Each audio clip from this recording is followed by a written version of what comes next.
You ask Tiger to solve. This deals with linear equations with one unknown.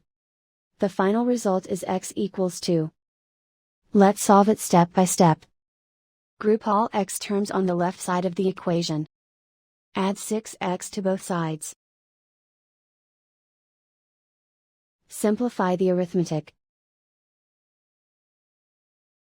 Group like terms. Simplify the arithmetic. Isolate the x.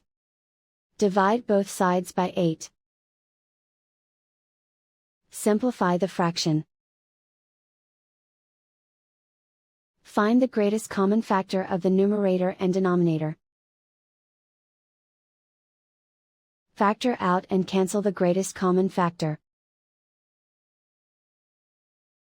And so the final result is x equals 2.